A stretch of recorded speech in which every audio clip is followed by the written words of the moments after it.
That's the sound of your current hype level at the gas pump.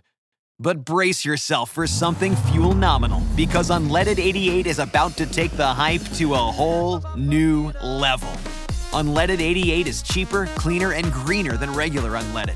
Plus, it's homegrown, making Unleaded 88 the clear choice at the pump and totally worth the hype. So pump it up with Unleaded 88, brought to you by Iowa Corn.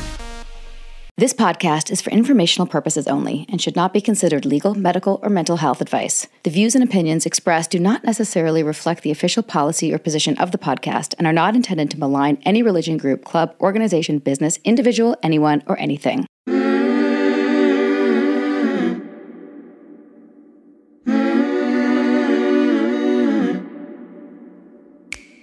I'm Sarah Edmondson. And I'm Anthony, air quotes nippy, Ames. And this is A Little Bit Culty, a podcast about what happens when things that seem like a great thing at first go bad. Every week, we chat with survivors, experts, and whistleblowers for real cult stories told directly by the people who lived through them. Because we want you to learn a few things we've had to learn the hard way. Like, if you think you're too smart to get sucked into something culty, you're already prime recruitment material. You might even already be in a cult. Oops. You better keep listening to find out. Welcome to Season 6 of A Little Bit Culty.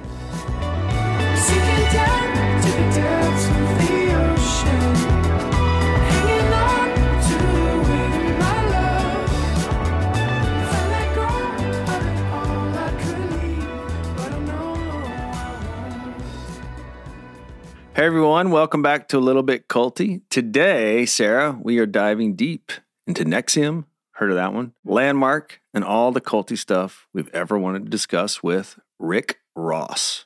The rapper? No, Sarah. A different Rick Ross? There's a different Rick Ross. There's two Rick Rosses? Yeah. That's confusing.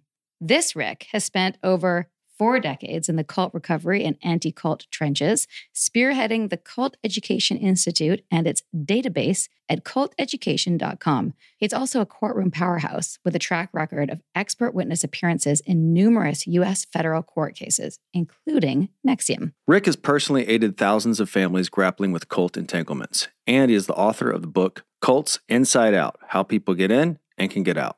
We want to talk with him about the parallels between organizations like Landmark and NXIVM, plus new and emerging culty threats on his radar. So many questions. Let's get this started, shall we? Here's our chat with Rick Allen Ross. A rebel with a cause.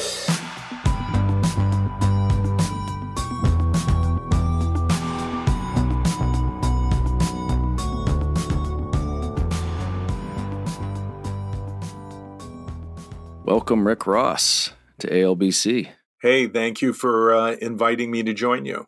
This has been we say this a lot on the podcast, a long time coming, but this, in terms of everything coming full circle, the most long time coming since in 2005 when we joined NXIVM, you were on our radar as the enemy. Yeah, I blip on a number of radar screens for a number of cults, and NXIVM certainly was one that really targeted me for many years. It was a very long process. Keith Raniere sued me for 14 years.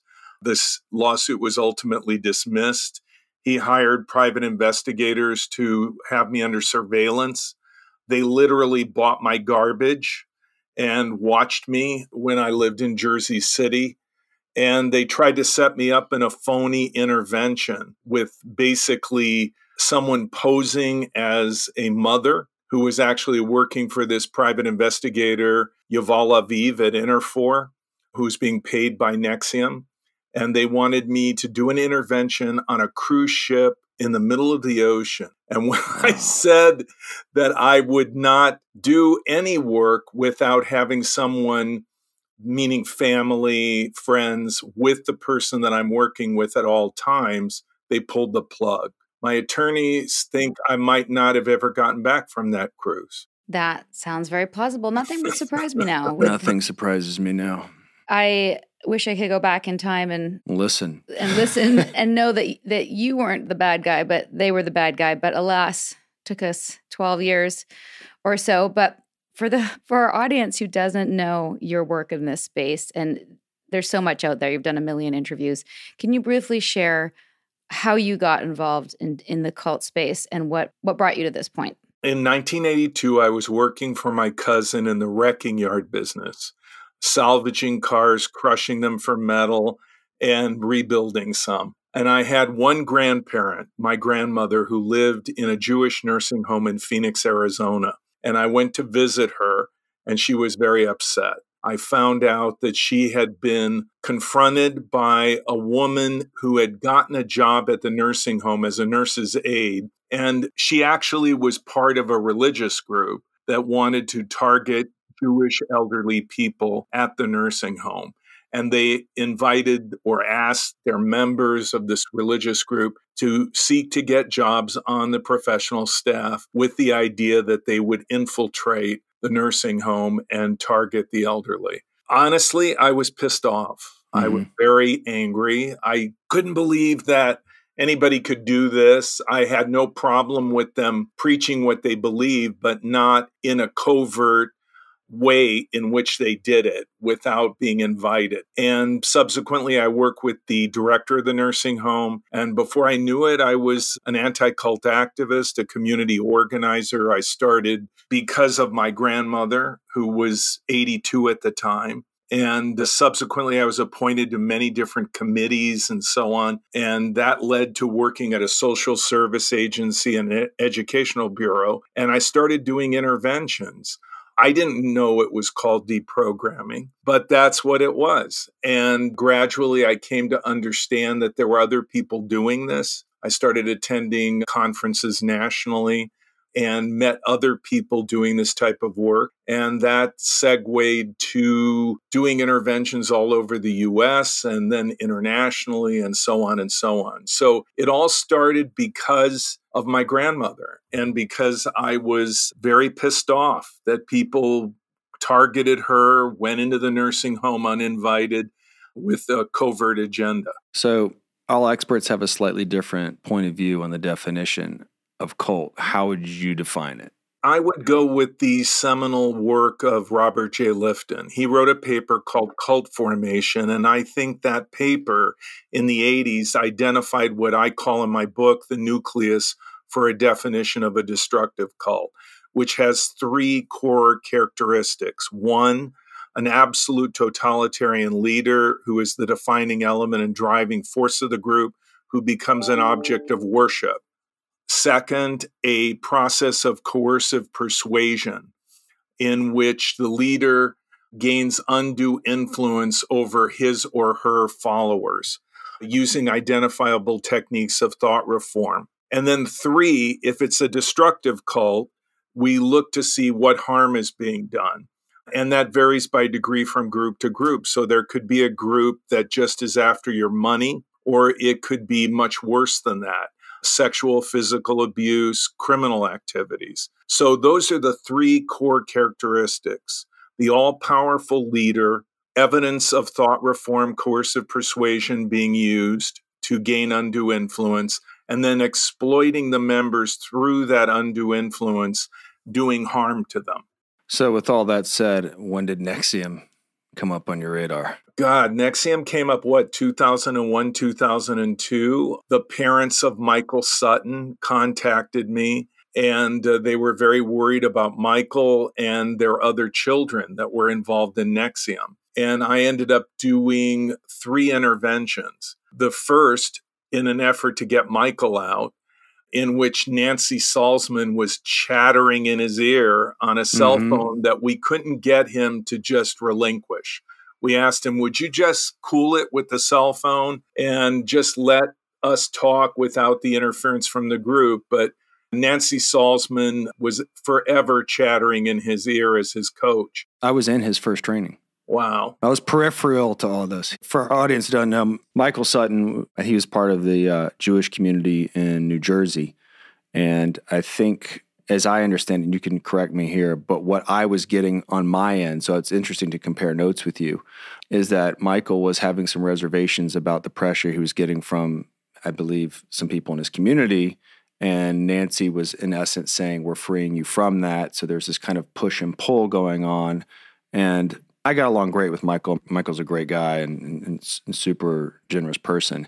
But that was the gist, and that was the narrative that was going on peripherally, because it was always private and behind closed doors. And as I saw it. Nippy, look, this is how Keith Raniere operated, and Nancy Salzman, who is no angel, and in my book, something of a sociopath, it seems to me. But at any rate, Michael, like everybody, had weaknesses, vulnerabilities, personal pain. Absolutely. And Keith Raniere was an idiot when it came to many things, but he was a savant when it came to exploiting individual vulnerabilities, Absolutely. which he would learn about through the EMs, the exploration of meaning exercises, which is basically a ripoff from Scientology auditing. So anyway, Michael had a child that was from a relationship with a woman who was not Jewish.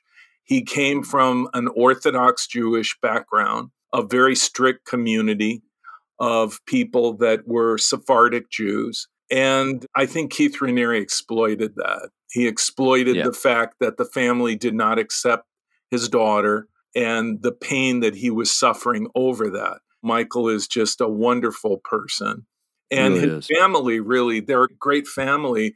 The parents have both passed away. They were sued along with me 14 years, and each one of them died before the lawsuit was dismissed and before Keith Raniere was arrested. And I just want to say that Morris and Rochelle Sutton were wonderful people. Mm-hmm. And they were the first people, I think, to truly and completely identify that this was a destructive cult and that something terrible was going on. Because when they first came to me, I didn't know anything about NXIVM.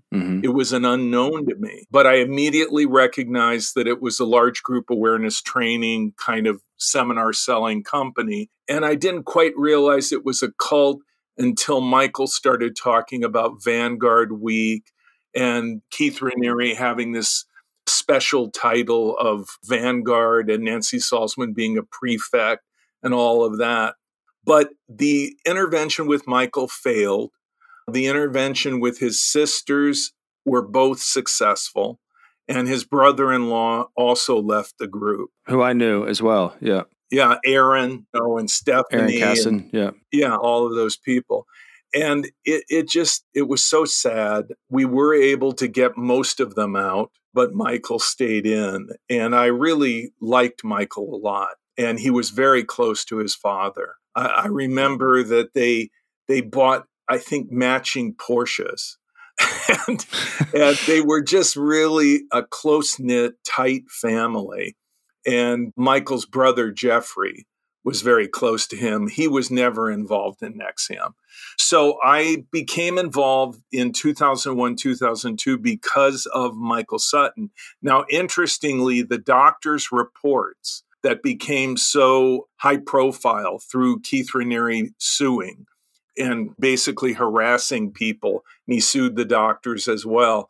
That all came about because Nancy Salzman said to Michael, you need to have more data. You need to have more research. This isn't the only expert that you should listen to. What other experts could you listen to? And so I gave Michael a list of experts, including a forensic psychiatrist, John Hockman at UCLA, a clinical psychologist, Paul Martin, who ran a cult rehabilitation retreat called Wellspring Retreat. And then when he refused to talk to them or meet with them, the family asked me to invite them to write critical analyses of the training. And Stephanie Frank, Michael's sister, gave me the actual workbook with the modules and all of the notes. I remember. And then I gave it to the doctors, and the doctors went about reading it and analyzing it. And they came up with 3 reports, 1 by John Hockman, 2 by Paul Martin. Probably the best of the 3 was Paul Martin's in-depth dive into the correlations between thought reform and the modules of NXIVM. And he was very thorough. So those 3 reports were supposed to be read by Michael. I remember going to meet with Michael, with Jeffrey. We asked him, would you please read this? Because he had previously said that he would. But then again, Nancy Salzman and all the coaching and the carrying on he did not read the reports. So I then published them on culteducation.com in what was then a teeny section on NXIVM. And subsequent to that, as Forbes magazine did a profile of Keith Raniere, he made the cover. Not a very good article for him. And those reports were cited. I was quoted. And then the lawsuit came after threats of litigation. Then came the lawsuit. And the lawsuit, bizarrely, this is so bizarre, is that Keith Raniere was at his core a plagiarist. He didn't have original ideas. He ripped them off. He ripped off Ayn Rand, objectivism. He ripped off Scientology, suppressive persons. The EMs were a ripoff of Scientology's auditing process. He ripped off landmark education for the structure of his retreats and so on. And of course, a lot of neuro-linguistic programming, NLP, and then add to that a dash of Amway, multi-level marketing. Just a splash. Yeah, just a splash, just a tittle, like a martini with a little olive juice.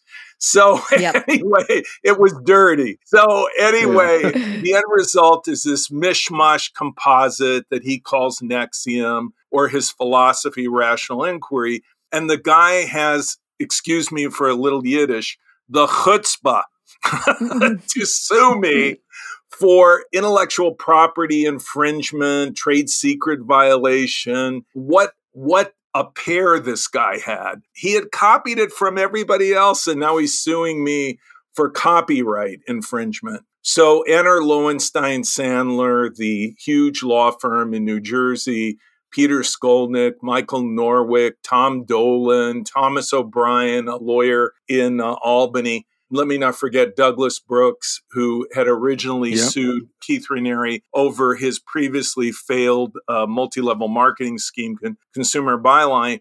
And all these lawyers, the cavalry coming over the hill saying, Rick, hey, we will help you pro bono. We won't even charge you for stamps. So I was then very fortunate to have this cadre of pro bono lawyers. And Keith Raniere would go through, I think, 7 law firms in 14 years suing me. And we estimate he spent $5 million suing me. And if I had not had pro bono legal help, it would have cost me $2 million to defend myself. So I went through this long, involved thing. And of course, why I call Keith Raniere an idiot is because he was so stupid. Don't sue a cult expert.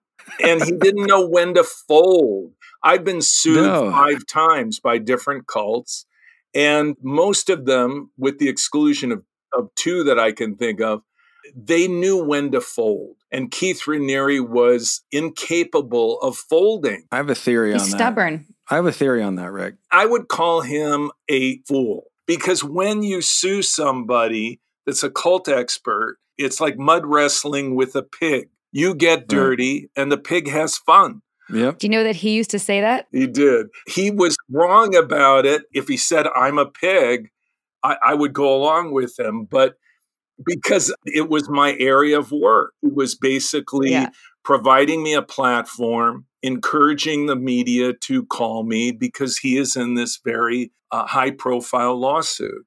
So the rest is history. It just kept going on, and he harassed me and harassed me. And at the end, he was arrested. And of course, he's now in prison and probably will be there until his death. So that's pretty much my story about Keith Raniere, other than I would get these calls all the time from different people that would leave NXIVM over the years. And they would call me up and they would say things like, hey, I had heard how bad you were. And now I realize he's bad, Keith Raniere and Nancy. So maybe you're not that bad. So I'm going to talk to you. And of course, Mark Vicente, when he called me, that was what he said. I think I said something similar. To your point about Keith, I think one of the reasons he did it is he had to maintain optics to the people that were loyal. So folding to you, I think, would mean dissension amongst the ranks a little bit, particularly with the Bronfmans, because if he would cede to you, then it might inspire them to and listen to their father more. That's my guess on it. So I think he was willing to take the L with you, or in L terms is a of loss the for loss, those people who don't know. in order to keep the people that were loyal. Look, we're doing the noble fight. Rick Ross, when you're trying to do good in the world, you attract these kinds of people that are trying to take you down. And he could really pump that narrative up to the people that were loyal. That's my guess. You know, Nippy, where it got really crazy was court-ordered mediation, in which I had to meet with him and Nancy, and also his deposition, which I sat through, and would encourage anyone who's interested in Keith Raniere and NXIVM to go to culteducation.com, go to the NXIVM section, and at the very top, you'll see the depositions of Keith Raniere and Nancy Salzman. And why they make interesting reading is when you're finished reading, in particular, Keith Raniere's deposition, you realize the guy was a pathological liar. He lied about everything. He exaggerated everything. He basically never had a real job. And he wasn't a very good student at Rensselaer Polytechnic, according to his records. 2.3 grade point average. Yeah, the guy was he was a loser in many ways. I mean, in a lot of ways. Yeah. And in the deposition, it all comes out. I'll never forget when just before that deposition, I had to meet with him in court-ordered mediation. And I'm sitting directly across from him. All the lawyers are assembled. There must have been at least 8 in the room. And Nancy Salzman was sitting next to him. And she looked like Howdy Doody, a ventriloquist puppet. I mean, just sitting there next to him. If he cleared his throat, she would stop in mid-syllable to allow him, the great one, to speak. I don't think she was a victim, but at the same time, I think that he was clearly the dominant leader. Yeah. And so we're sitting there and I'm trying to get the guy to say, how do we settle this? Because I had the doctors as co-defendants, the Suttons as co-defendants, and I wanted to help them. I wanted to end the lawsuit if there was any way that we could work something out. And he would just keep saying, you don't understand. You don't understand. And then he would start going into his rational inquiry word salad babble. Yeah. And I would say, look, Keith, I am not interested in what you believe. I am not interested in your philosophy. I am here to settle a lawsuit. And all the lawyers would nod their heads. And then he would go into it again. And finally, after the third time, I said, look, Keith, let's just be honest here. This is what I think. I think you're a cult leader. I think you hurt people. I think you're a grifter, a con man. And I am not interested in your rational inquiry junk. And he got red-faced and was very upset at that point. And then it ended and he went into the deposition. I remember Peter Skolnick coming up to me and saying the court-ordered mediation wasn't really worth anything other than it shook him up just before the deposition. Thank you. and then Peter in deposition eviscerated him. I'll never forget one time I realized that the admissions that Peter had gotten from him very quietly, very subtly, because Peter is an incredibly brilliant attorney. It was unbelievable. It was like a surgeon slipping the scalpel into the interior of somebody's body without them even feeling it. And at one break, I said to Peter, doesn't he realize that you just completely destroyed his ability to win this lawsuit? And Peter said, I don't know, but yeah, we did that. I said, amazing. Where can we see those? Yeah, where can we see those depositions? I would say, I think the videos have not been released. I think they could be. Ugh. The transcript of the depositions is online, as I said. The videos, I'm not sure. That's a Peter Skolnick question, because I think those videos should be made public. Because if you would see Peter questioning Keith Raniere, it's like the master and the pupil, really, at best, really the recalcitrant, the stooge, it would be a better way to describe Raniere.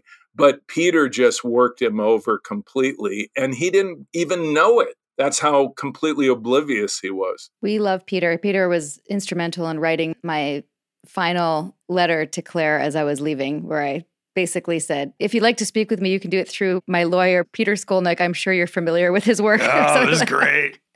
Then she knew that I was not just leaving quietly, that I was a loud defector. But up until then, I'm sure this story, I was trying to like leave quietly. But anyway. Let me tell you a Claire Bronfman story. So there was a second court-ordered mediation, and Claire Bronfman shows up because she's supposedly a corporate officer that's going to make a decisive decision. And so we're all sitting there, and there are all these former federal judges in different anterooms, and there's negotiating going on. And all Claire is basically doing is running around like a chicken with her head cut off because she doesn't know what to do unless Keith Raniere tells her what to do. Or at bare minimum, Nancy Salzman conveying Keith's directives.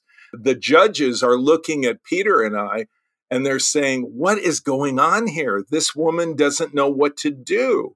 How can we do mediation like this? And finally, I think everybody involved came to the conclusion that this is a cult because she can't think independently. She's a Roomba vacuum cleaner that needs to dock.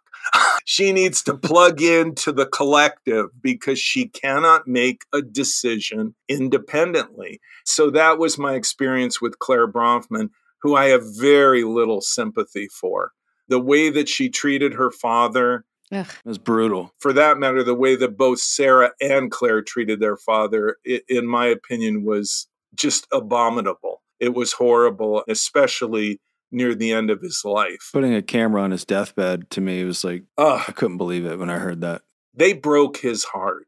They That's really awful. broke his heart. And I think they have to live with that, assuming that they have a conscience. This podcast wouldn't happen without our amazing, supportive, generous patrons. Are you with us? Come find us over on Patreon at patreon.com/alittlebitculty for bonus episodes, exclusive content, and the occasional Zoom with our fan favorites from our past episodes. It's a lot of fun over there, people.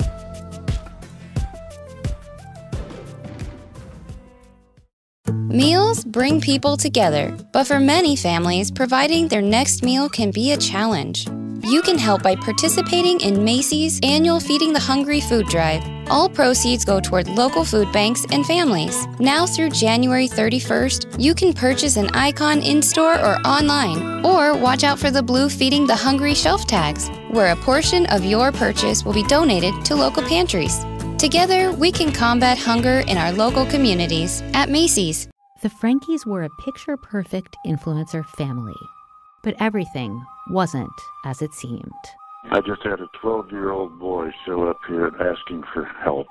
He's emaciated. He's got tape around his legs. Ruby Frankie is his mom's name. Infamous is covering Ruby Frankie, the world of Mormonism, and a secret therapy group that ruined lives. Listen to Infamous wherever you get your podcasts. Break time's over, people. Let's get back to this episode of A Little Bit Culty. It's a good one. I know so much of our story intersects in these weird places. I just have to tell you the flip side to everything you just said, when I think it was around the time that the Forbes article came out, and I finally did a little bit of research, and I found your site, and I found those reports. And I remember going to Nancy and asking about them, and the defense always was, how can somebody write about this curriculum if they've never taken it? It's experiential. So they're blah, blah, blah, blah. And the part that I really remember because I specifically asked about Michael Sutton, who I actually didn't know. I came in after all this, was how she framed it was, because you know how like NXIVM talks so much about projection. And so the family's projection that NXIVM was controlling Michael was just indication of how much control the family wanted over Michael. So it was just their projection, and how sad, as Michael was trying to become autonomous from his family's control, that they would do this. And I fully bought that. Michael was autonomous. I remember speaking to the family's financial advisor manager, and he told me that Michael was a very smart businessman. Oh, yeah, absolutely. That he had done very well on his own, and that he was a wealthy man in his own right from his business investments and success. So it really, and the family, I talk with Morris and Rochelle Sutton often, and they were very proud of Michael. They just loved him so much. And I just feel so sad how that all went, other than to say that it was their perseverance, their deep concern about what was happening to their family that precipitated Keith Raniere being exposed. It was like the ignition spark to a long story. And so I appreciate that. And Michael Sutton, wherever he is, I wish him well. And he certainly was a gentleman. He treated me very kindly. He was just a very nice person. But you know what? Bad things happen to good people. Bad people exploit nice people like Michael Sutton. And I think it's just sad how many lives Keith Raniere damaged, and he was just a wrecker ball. And he really was. He was. Yeah, and he just hurt so many people. I know that his parents didn't get to see the outcome, but what was it like for you after being sued for so long and being on the other end of his meshugas, just if we're going to throw in some Yiddish, to see him being convicted for 120 years? I mean, sitting in the witness chair at his criminal trial and testifying as a fact witness against him was interesting, because I'd look at him and he would not look me in the eye. But then the guard from Homeland Security, who was with me, assigned to me, would tell me that whenever I looked away, he would stare at me. So it was just the weirdest thing. I feel like Keith Raniere, like so many cult leaders that I've dealt with over the years, he was his own undoing. No matter how much power he had, no matter how many women he had, no matter how much sex he had, he wanted more, until it finally reached critical mass and it became a criminal indictment. It became that way because he didn't know when to stop. And I will tell you this, there are some cult leaders that I've dealt with over the years that they do know when to stop.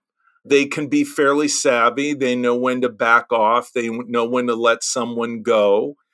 And Keith Raniere didn't understand that. He didn't understand, for example, when to let Tony Natale go and just say goodbye and just let her go, his former girlfriend.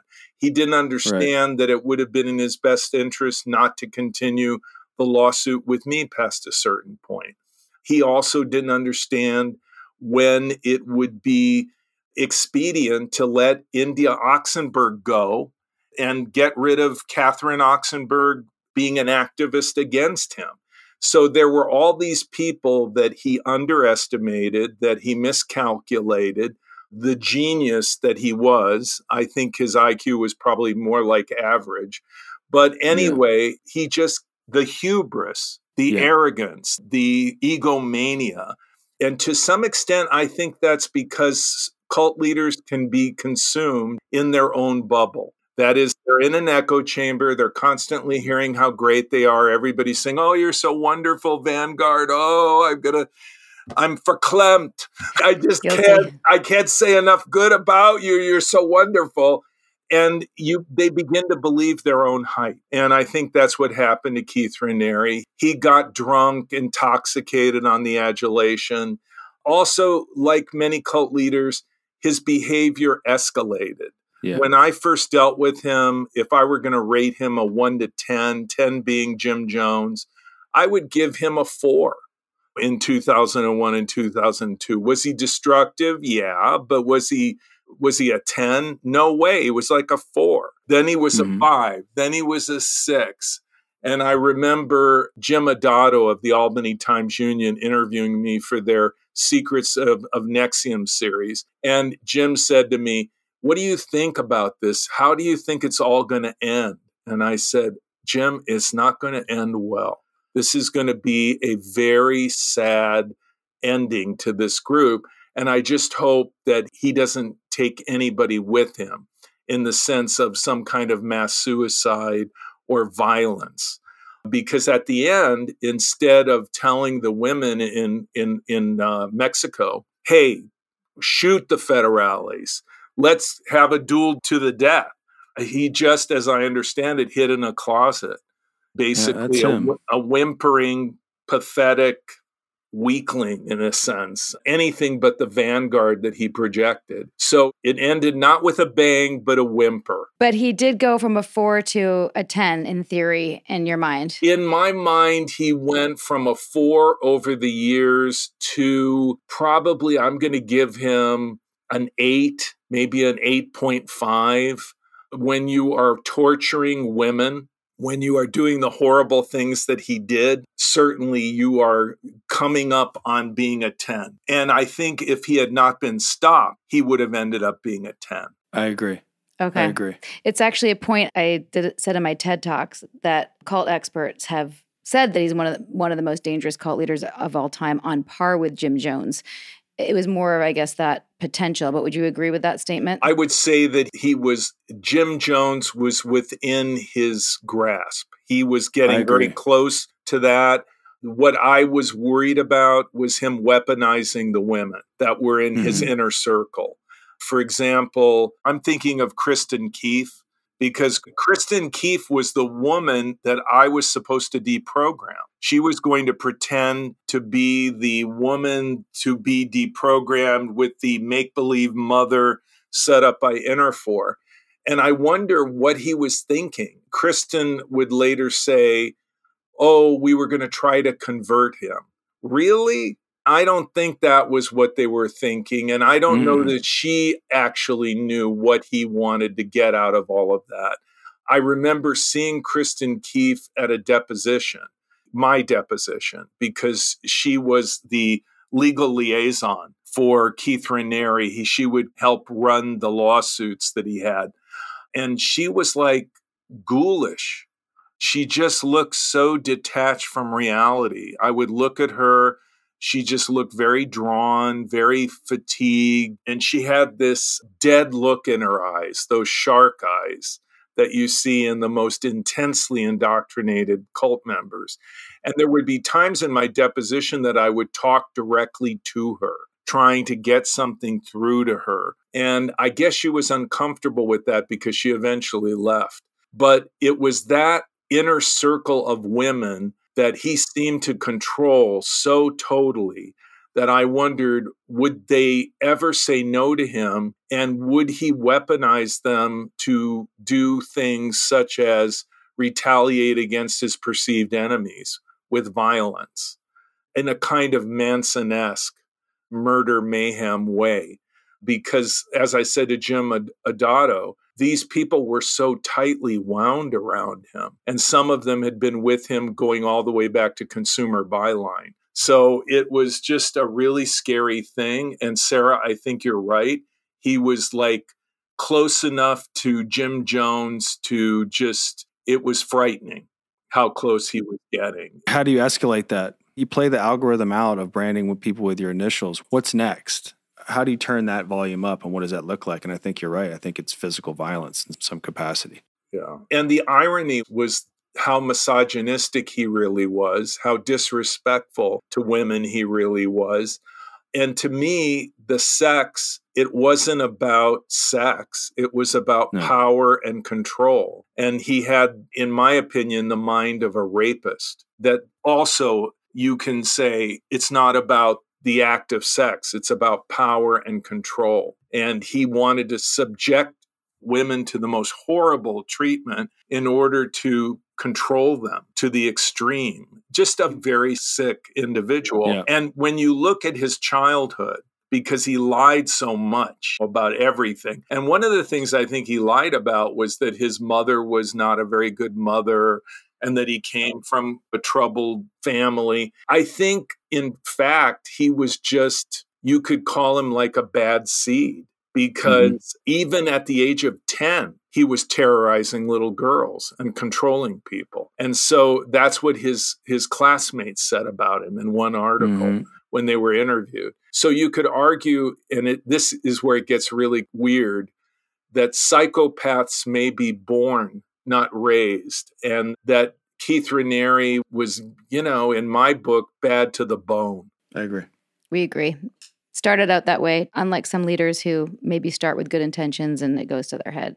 I don't know if this is right. Maybe I think when I saw Tony Natale at the trial, she said that she had spoken to my mom and maybe you had spoken to my mom. Is that accurate about helping me out or via you? It may have happened. I mean, I received so many phone calls from so many people over those years, and parents would call me. And a lot of times what I would say to them, Nippy, is, look, be very careful, because you could be labeled a suppressive person. You could lose communication. It's really important that you not criticize NXIVM, that you just try to keep things as positive as possible, because if you are going to do an intervention, you need access and communication to stage such a thing.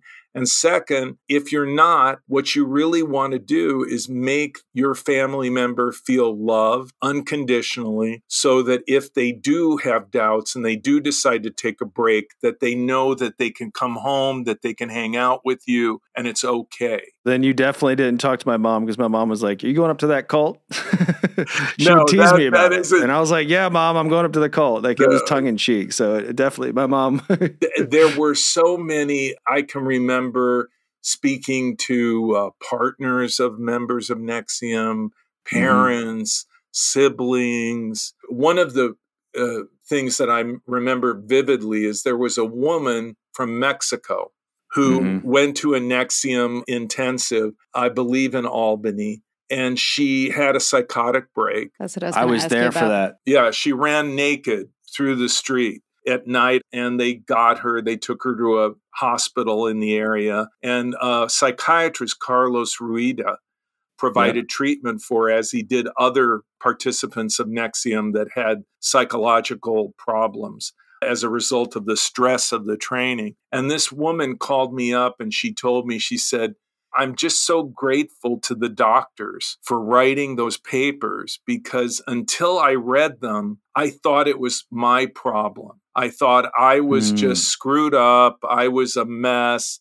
And I blame myself. And I thought maybe I'll be crazy for the rest of my life, because I'm just crazy. And maybe I'm a paranoid schizophrenic. Maybe I'm bipolar." And so she then arrived at the conclusion is, no, they drove me crazy. Yeah. The intensive put so much pressure on me, and I can see it from what the doctors wrote. And now I feel okay. I feel better. I understand what happened. And that's key to recovery, is unpacking your experience, understanding what happened to you, how your power was taken from you, what were the techniques used, and then just rewind it, understand it, play it out, freeze frame it at different points. And that is the beginning of recovery. And for her, reading those papers was pivotal. And that's why Keith Raniere wanted them taken down. That's why he sued me for 14 years, because he didn't want anyone to understand what he was really doing. And now, a brief message from our Little Bit Culty sponsors. Meals bring people together, but for many families, providing their next meal can be a challenge. You can help by participating in Macy's annual Feeding the Hungry food drive. All proceeds go toward local food banks and families. Now through January 31st, you can purchase an icon in-store or online, or watch out for the blue Feeding the Hungry shelf tags, where a portion of your purchase will be donated to local pantries. Together, we can combat hunger in our local communities at Macy's. You've heard from our sponsors. Now let's get back to a Little Bit Culty, shall we? I was shocked in your book to hear that multiple women, I had heard about that incident as the one psychotic break, but that many women had, 3 at least that we know of, had been seen in the Department of Psychiatry. Is this the incident, by the way, where a woman had Valium put in her eggs? I think that Lauren talked about at the trial. Is it the same? So as I understand it, it was the daughter of a relatively prominent family. I think she was interviewed, so I think this is out there. I remember being in a training, and just so you know, I left for about 2 years after the Forbes article, just because it felt off and I didn't need it. But I think this happened before, and I happened to be there, and Nancy asked if I could take the parents to the airport, which is about a 5-minute drive from the center.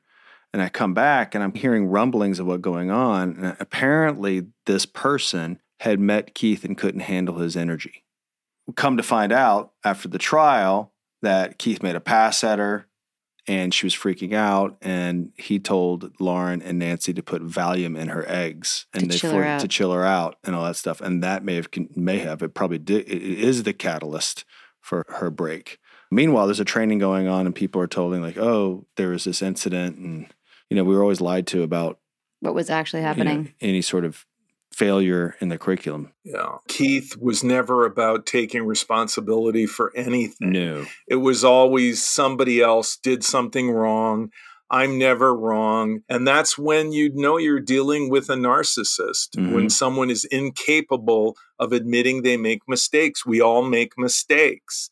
And we learn from mistakes. Right. Sometimes we learn more from mistakes than we do from just having an easy ride. And so Keith Raniere could never learn from any mistake he made, and he made many, because he could never deal with that. He could never say, I'm wrong, or I'm sorry, or anything like that. He was just, all I can say is I've met his ilk over and over again in the form of many other cult leaders, and they all have the same personality. I think that's true. And it's also shocking that nobody was able to see that he was doing that. Meanwhile, the main tenet of NXIVM was personal responsibility. If anything happened in your life, you were to seek, how did you create it? How did you cause it? How did you author it? What was your role in it?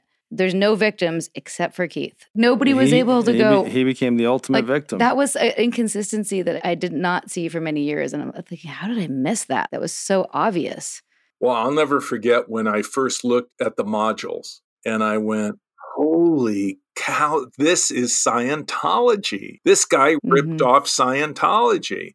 Wow. And I thought, what kind of integrity is that? What kind of honesty is that, to basically plagiarize the work of L. Ron Hubbard, who was no great shakes in my book, because Scientology is a pretty bad group. And by the way, they chased after me for years and have harassed me as well. But he just had no integrity. He had no integrity at all on so many levels. And I think what happened in the group, the reason why people could not see it, was because they were within this subculture of NXIVM, in which everyone is reinforcing what Nancy and Keith say and what they teach, and no one is actually thinking critically on an independent basis. So there's all this peer pressure, this what I would call false social proof. You read the book Influenced by Robert Cialdini, and we all depend on feedback from people around us to get a sense of what is reality and what is good and what is bad and what we should do. And when you're in a subculture bubble like NXIVM, you're not getting accurate feedback, constantly getting the reinforcement of the leader. The leader is right. The leader is always right. And so you look around and say, I think this is crazy. How about you? Anybody else think this is crazy? And everyone's going, no, but I think you have no integrity. I think you're not being authentic. I think you need to do some EMs right now. And so you're not really getting you're not in an environment conducive to critical thinking. Absolutely. While believing you are the paradigm of critical thinking. That is the irony. So we've just finished talking about NXIVM. Thank you for your stories and your insight. It's always fun to see what was happening on the other side of reality, or actually in reality.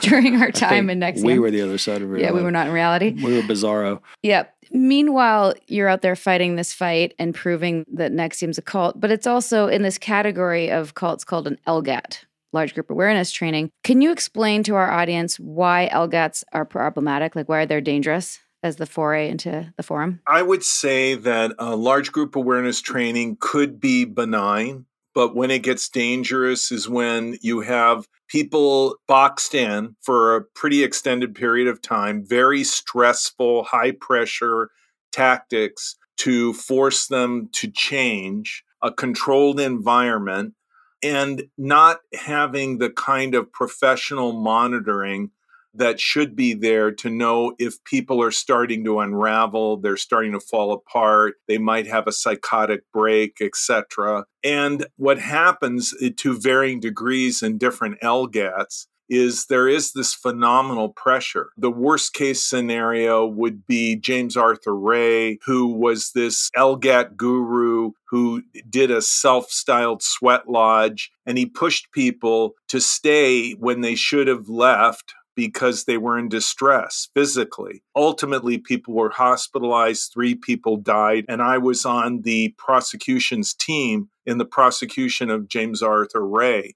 He eventually would go to jail for a period of time for negligent homicide. So here's the thing. What is an LGAT really? What an LGAT really is, there's a leader, a founder. They come up with some philosophy that they say is a panacea, cure-all for everything. And then they use this structure of this intensive, prolonged period of time in which you control people's environment and you control everything that's going on to download that philosophy into their head, to become the foundation for their new way of thinking and perception of the world. The problem with LGATs is they have no, as far as I know, I have not found one that has objectively, scientifically measurable results. That is, take a group of people that have graduated from the LGAT, take them 1 year out, 2 year out, 5 years out. Do they make more money?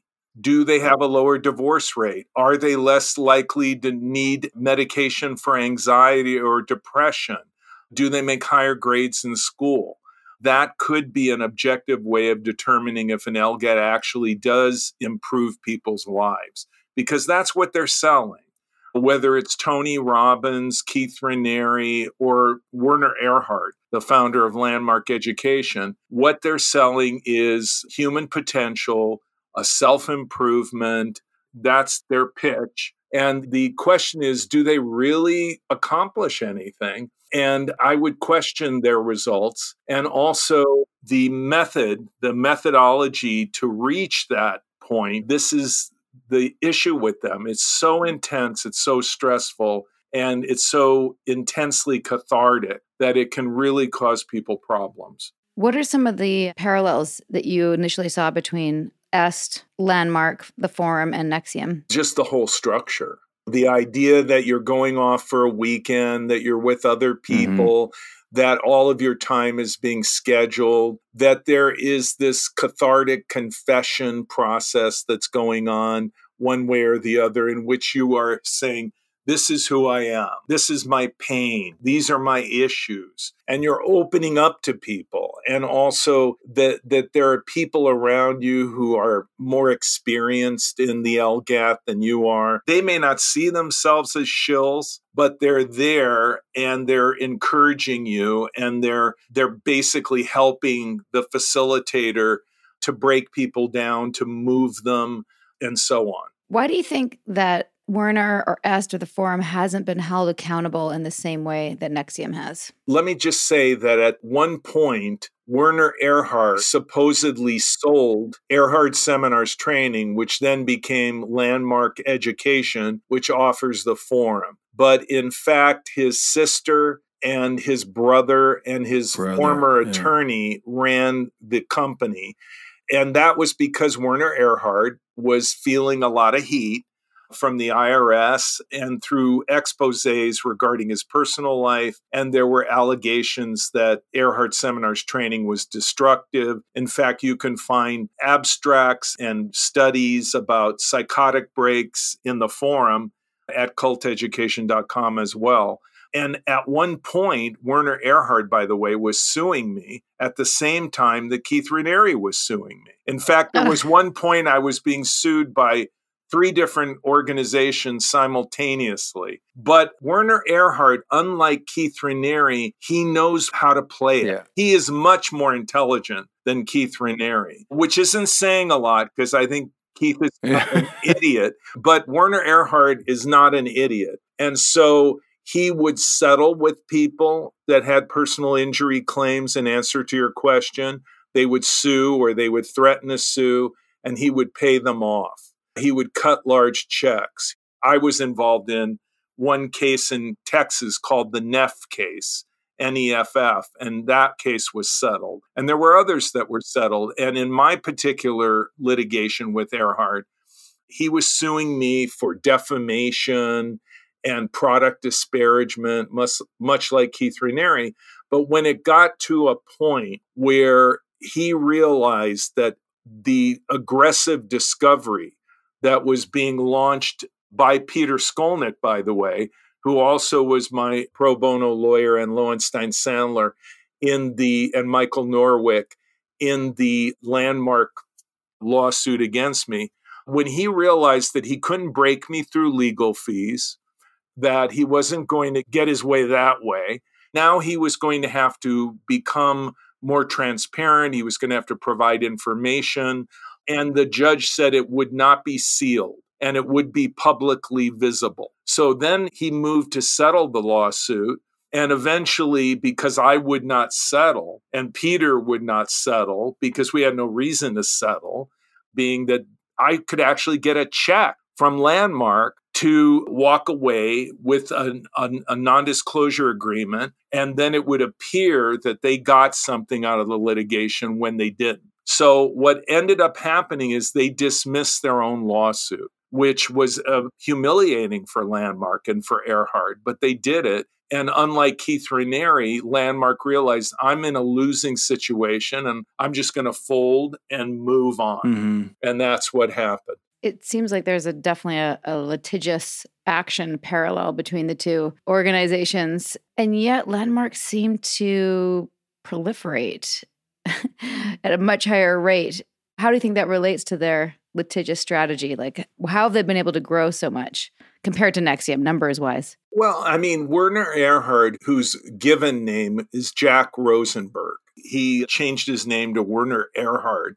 And Landmark's philosophy is also a dash of a good deal of Scientology. And it's also a German philosopher by the name of Heidegger. And then there's a certain amount of what Erhard picked up from a rather benign seminar training called Esalen in Northern California. So Erhard's philosophy is a mishmash, a composite, just like many other people in the LGAT business. And I think what he learned from Scientology, besides what he incorporated into his training, is that suing people is a way to silence critics. And Scientology is perhaps the ultimate litigant in regards to silencing critics through litigation. And Erhard saw that as an effective way of doing it. And just so that your listeners understand, if you've got somebody with deep pockets suing you and you don't have pro bono legal help, you can go broke.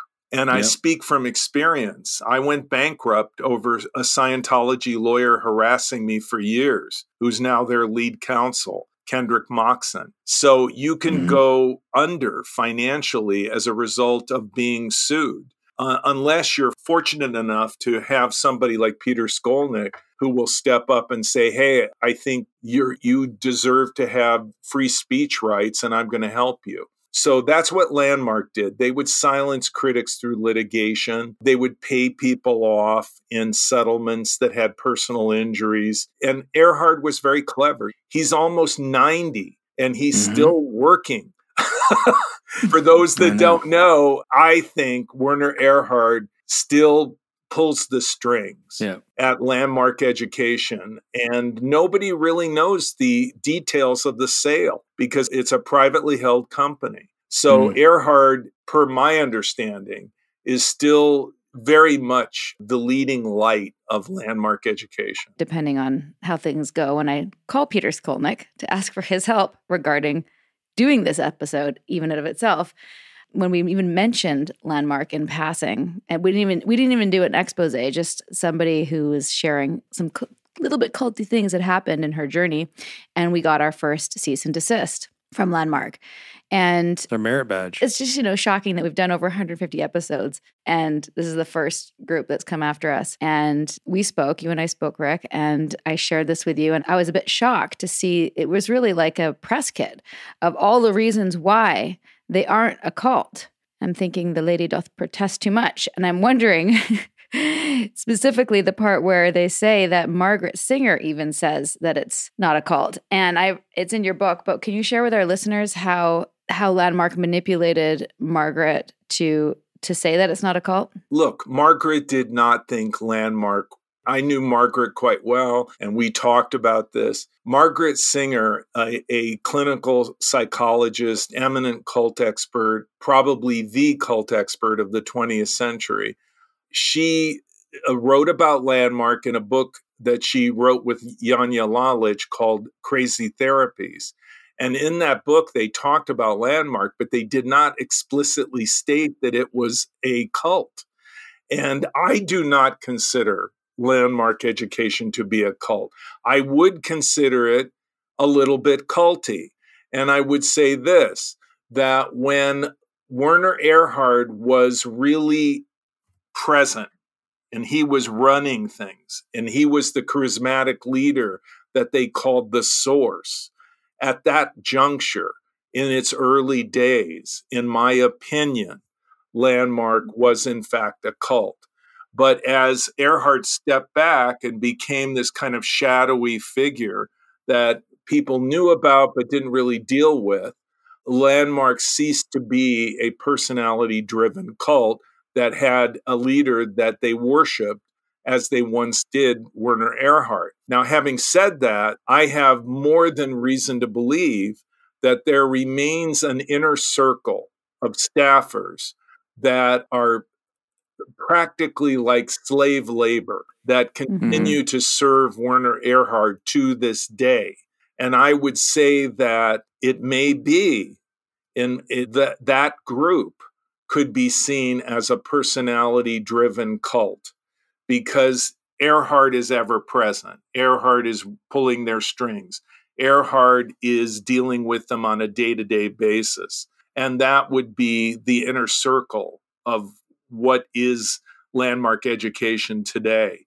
Yeah, Margaret Singer settled with them for the same reason that, John Hockman settled with Keith Raniere. Because when will it end? When will the litigation end? Right. And I can't afford to keep shelling out money for lawyers to defend me, because this group or individual will keep suing me and appealing all the way to the Supreme Court because they have deep pockets and I don't. And so I'm going to settle. So that's what Margaret did. It kind of leads me to, and I'll say it for any Landmark lawyers who happen to be listening, or Erhard lawyers, that I don't even have to call it a cult or not a cult.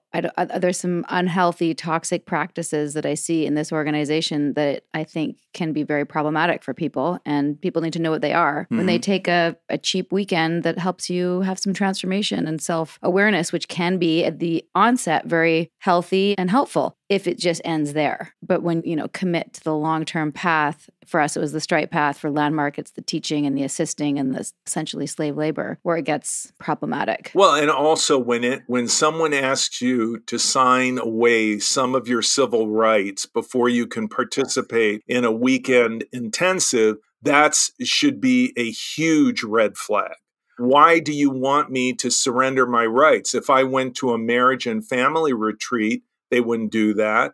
If I went on a church event like a Crucio in the Catholic Church, they wouldn't ask me to do that. Why are you? If I went to see a therapist, they would not ask me to waive my right to sue them for personal injury, and that I would be obligated to binding arbitration as opposed to just suing them for personal injury. So that is what Landmark does routinely when people come to take their weekend retreat. They ask them to sign certain waivers, certain understandings. Right. That is just a huge warning flag.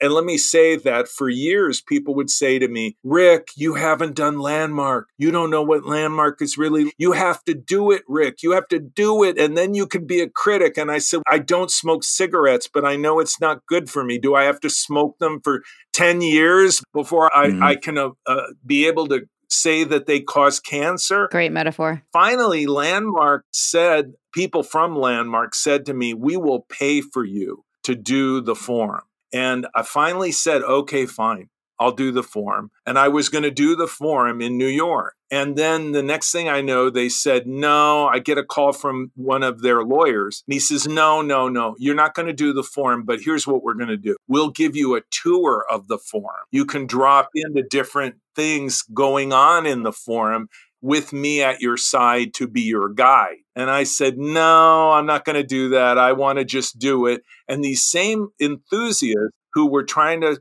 pay my way through the forum kept calling me and saying, are you going to do it? When are you going to do it? When is it going to happen? I said, no, they won't let me do it. And, they want me to do the tour. And so the next thing I knew, there was more pressure, I guess, from these supporters of Landmark to Landmark administration. And they came back and they said, okay, you can do the forum. You can do it as a participant. And I said, okay, I will do it, but I will not sign any waiver. I will sign no paperwork at all. And that was the end of it. They would not allow me to do it. And so it's interesting. People say, well, you can't criticize the forum because you haven't done it. Well, they won't let me do it unless I sign my rights away, Right. which I refuse to do. Right. That's a great piece of advice for listeners. Kind of answers our final question. Yeah. How do people protect themselves from these kinds of groups? I mean, when somebody comes to you and they tell you about some weekend intensive or retreat, and they're not really giving you much in the way of details, because they say, well, you just have to experience it. I can't tell you. I don't want to spoil it for you. That kind of lack of transparency is a red warning flag. And then the next one is when they start putting paperwork in front of you and saying, hey, sign this, sign that, so that you can do this. Because if you don't sign this paperwork, we can't let you do our training. That is a huge warning flag that something is really wrong. And of course, go online, because contrary to what Landmark wanted or what NXIVM wanted and so many other groups, I have all that information. The Cult Education Institute has all that information online that Landmark wanted taken down. And by the way, the other thing they wanted was they wanted to find out who these anonymous people were that were ex-staffers or participants that were posting on the Cult Education message board. And a federal judge said, sorry, you're never going to find out. We're not going to compel Mr. Ross to reveal who is posting on the message board. And so they realized they couldn't get that out of me. When you have a group that has that kind of litigiousness and you find all this negative historical information about them online, it's just screaming to you, wait a minute, think about it, don't do it, don't jump into that. And what's interesting is Landmark does have so many participants who didn't go all the way in and just use the tools and do seem to have happier lives if they just stay on the peripheral. But as you know, it was one of our listeners who loves our podcast, but also loves Landmark, who tattletaled on us and said that we're saying negative things. What would you say to participants of Landmark or the forum or S from the 70s or anything like that? If they're having a good time and they're defensive about their experience, what would you want them to know? And specifically, what's destructive? What's bad about a group like Landmark that if you're not experiencing it, you should know is happening, even if it's not happening to you? I've done interventions to get people out of Landmark. And in fact, one of those interventions is in my book. And it was with a man who was a medical doctor who became involved with Landmark because his son wanted him to do Landmark with him. And as a favor to his son, and because he loved his son, he did Landmark. And then he got consumed by it. That's the key. I also have a friend who did Landmark, just did the forum, and he never did anything else.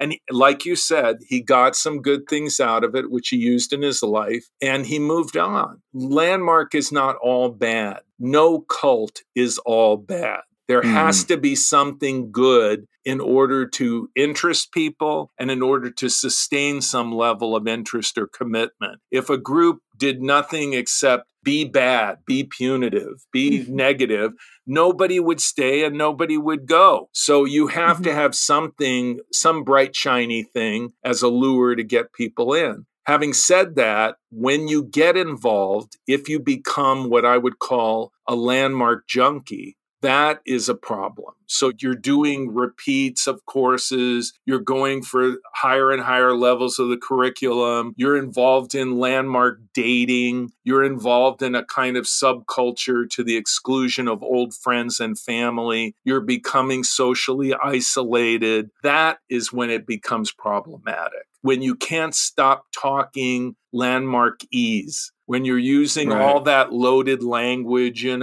those thought-terminating cliches, and they're the beginning and the end of pretty much every analysis, that's when you've lost it. That's when you're lost in the morass of landmark, and you've become a junkie. You're dependent on landmark to basically make value judgments for you, to think for you. And that's when it becomes debilitating. That's when it becomes really negative. It is possible, Sarah, just like you said, to do an initial forum, get some good things, and move on. But keep in mind that landmark doesn't want you to do that. They want you to become a landmark junkie because they make more money.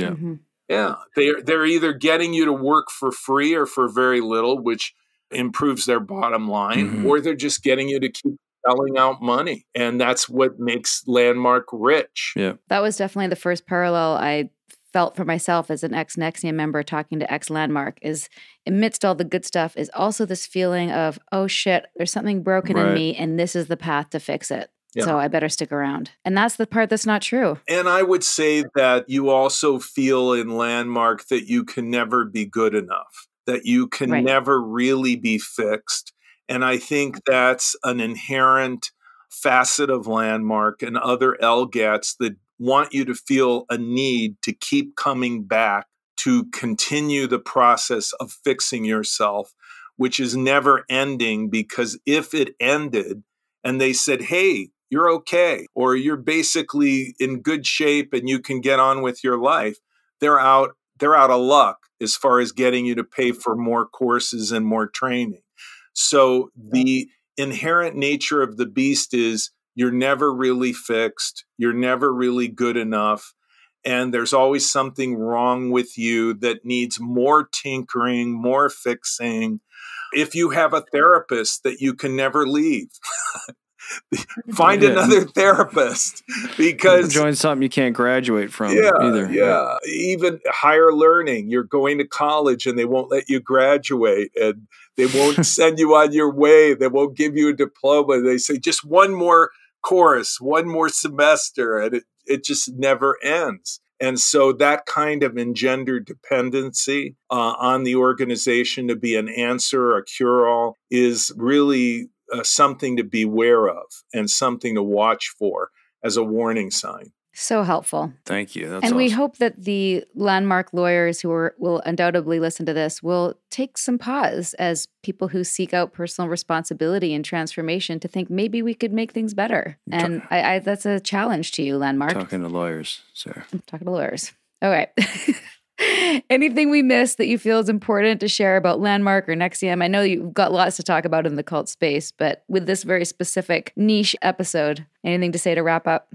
I would say that Werner Erhard is a poster boy for why you should not do landmark education, in my opinion. And I would say that here's a guy who went through some pretty bad divorces, and he was supposedly a changed guy. He went through this epiphany. He had transformation. But what happened? He ended up continuing to make the same mistakes.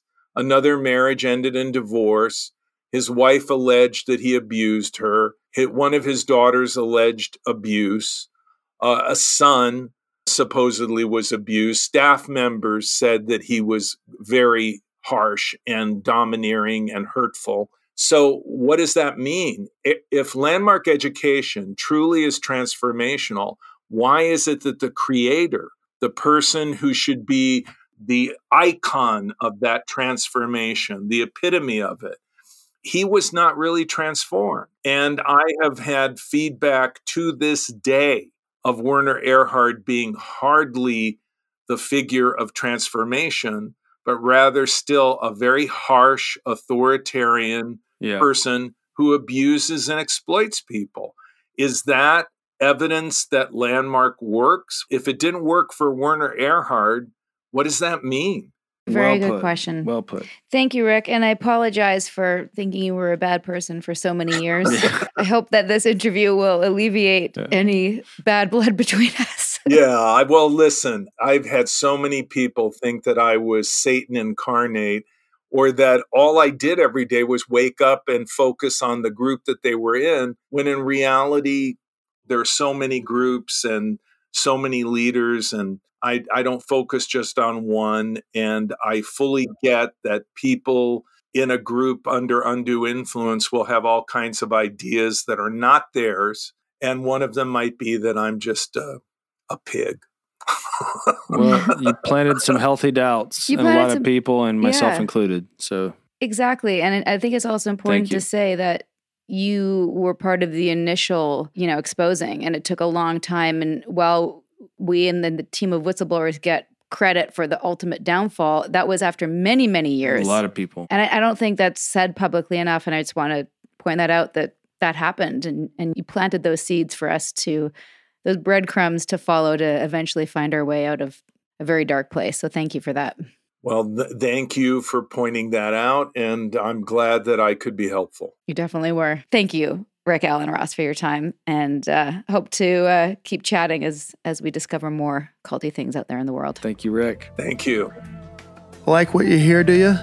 Give us a rating, a review, and subscribe on iTunes. Every little bit helps us get this cult awareness content out there. Smash that subscribe button. You know you want to. Thanks for listening to A Little Bit Culty. We hope you enjoyed our deep dive with the one and only Rick Allen Ross. So wild that he's been on my personal radar since 2005 or 6. Yeah, and actually was one of the original reasons I left NXIVM, because he participated in the article, which made me go, maybe this isn't right. And then they sucked me back in, Sarah. It's so wild how our stories have overlapped with his for so long, and how fun to finally have him on the podcast. Well, he was working for us the entire time. He really was. Right. So that's one way to look at it. So remember to check out his work at the Cult Education Institute. Grab a copy of his book, Cults Inside Out, How People Get In and Can Get Out, for some essential insights. Stay vigilant, stay informed, and join us next time. Until then, stay safe and stay curious, and maybe don't attend any LGATs. Catch you on the next episode. Bye for now. Bye-bye. Sinking down to the depths of the ocean, I'm hanging on to the weight of my love. If I let go of it all, I could leave, but I know I won't. Thanks for listening, everyone. We're heading over to patreon.com/alittlebitculty now to discuss this episode. In the meantime, dear listener, please remember, this podcast is solely for general informational, educational, and entertainment purposes. It's not intended as a substitute for real medical, legal, or therapeutic advice. For cult recovery resources and to learn more about seeking safely in this culty world, check out alittlebitculty.com/culty resources, and don't miss Sarah's TED Talk called How Cult Literate Are You? Great stuff. A Little Bit Culty is a Trace 120 production, executive produced by Sarah Edmondson and Anthony Nippy Ames, in collaboration with producer Will Rutherford at Citizens of Sound, and our co-creator and show chaplain/bodyguard, Jess Temple Tardy. And our theme song, Cultivated, is by John Bryant.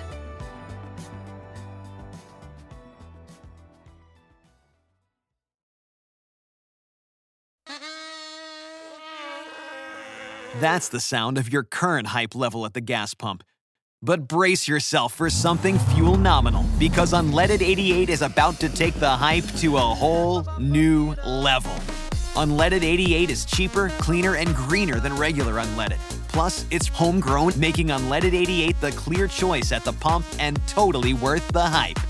So pump it up with Unleaded 88, brought to you by Iowa Corn.